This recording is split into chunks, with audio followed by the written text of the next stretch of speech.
All right, we in the middle of the at-work party. Your girl Priya, Kehlani with me. How you doing, mama? I'm good. How are you? Good, good. Now, I love your song, Distraction. Thank you. Now, I know a lot of your music is inspired by love, relationships, and a lot of ladies are dealing with situations out here in the Metroplex. So I got a couple questions. Maybe you could shed some light and give them a little inspiration behind their situation.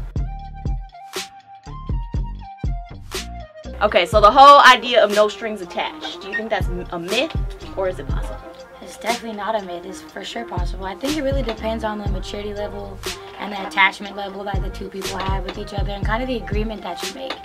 I think as long as there's respect between what two people agree on, it's all about you guys, you know what I mean? It doesn't really matter if anybody else thinks that that's ridiculous or, you know, things like that. If you guys have a mutual agreement, whatever the situation is, should just be how you guys want to handle it, depending on between you two, that's it. But you know, scientifically, like when a woman shares her body with a man, each time she does, we let off a hormone that makes us attached, like subconsciously.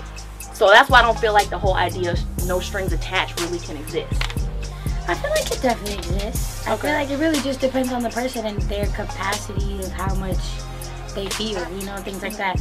I definitely have strings attached to most things because I feel a lot, but I definitely know people who can just move freely and it doesn't really matter to them, but that's based on experiences that they've gone through as a child or how they grew up or like how they've witnessed love and relationships and people interact, because all those things shape how we are with relationships and love. So it really, every person's different. Okay. So now if somebody's dating somebody new, what are some signs to point out if they're dealing with the F-boy? I think if there's a lot of ego involved, I think is a really immediate sign, because I feel like when people care about people or they're trying to get to know somebody, they let that down. And I just don't like when I'm first getting to know someone and there's all this pride, like, well, I'm not gonna text you back for a certain this, or when I do it's gonna be this, or if we don't do this it's gonna be this. Like, bro, like, we're getting to know each other, you know what I mean? So like, let it happen or else we don't have to do this.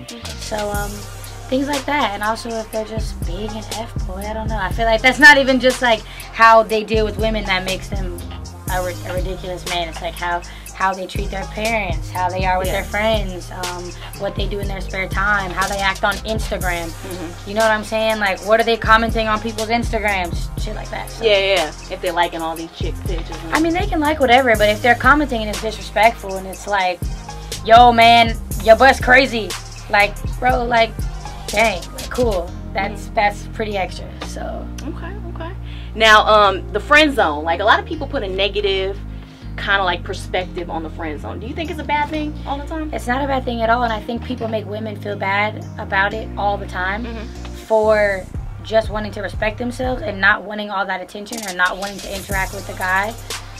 I get people saying crazy things to me all the time and I'll immediately dead it, and it's like, oh, she's cold-blooded, she friend-zoned him. And like, no, I just wanted my space respected, or I just maybe didn't want to talk to this person, or I didn't want to be romantically involved with this person, and that's okay to respect myself on that level. So I think it's definitely not a bad thing at all, and I think it should be respected more and it should not be tampered with, and once you kind of set that boundary, it shouldn't be continuously pressed. And then on the other side of things is like, I mean, I gotta be friends with you if I'm gonna be in a relationship. Exactly. Like, that's the biggest foundation. Like, if I can't even be homies with you, it starts in the friend zone. That's what I'm saying. And plus, like, some dudes, they ain't done being a hoe, so it's like a hoe crock pot. So once they done, then it's like, okay, I can take you out. Now I can devour you. You know, like, now we good.